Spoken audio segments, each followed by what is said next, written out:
students, today we are going to start lesson number 7 and the name of the lesson is DBMS. The full form of DBMS is Database Management System. So objectives of DBMS. Database Management System is a software which allows access to data contained in a database. The objective of DBMS is to provide an effective and strong method of retrieving the information contained in the database. In this chapter, we will look at the structure of the DBMS, their interactions with the users, and the different classes of users.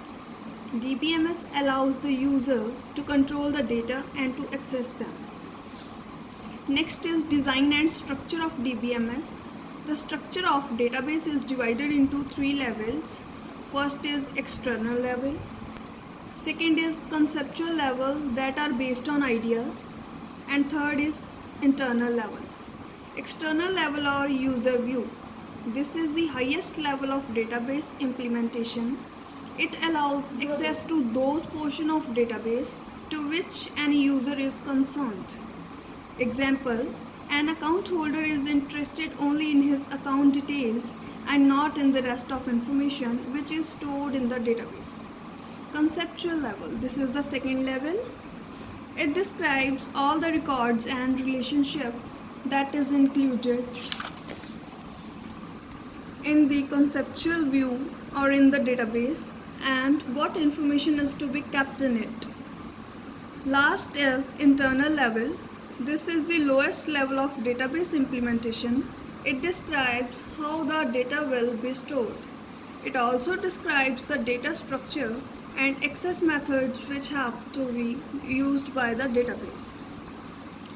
Next is data independence, an ability to change the records and relationships at one level of database system without having to change the records and relationships at the next higher level.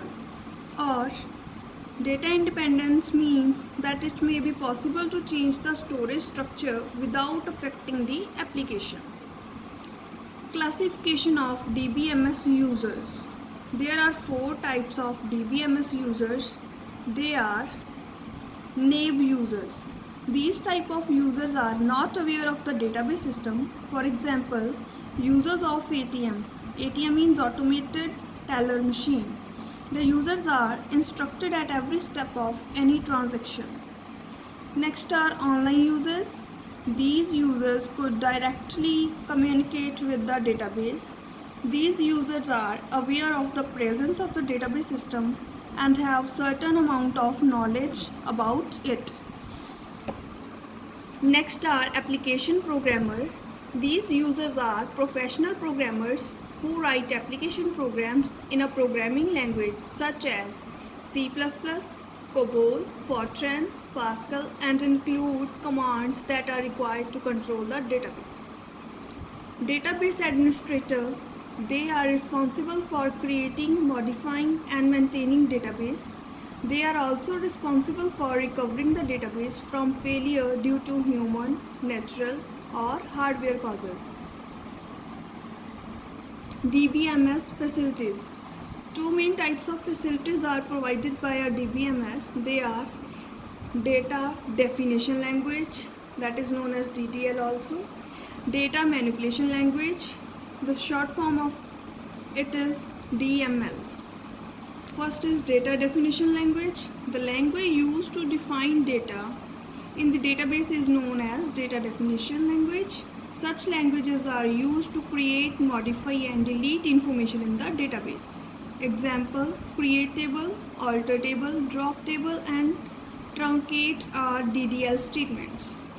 Data manipulation language. The language which is used to manipulate data in the database is known as data manipulation language. This language provides command to select and retrieve data from the database.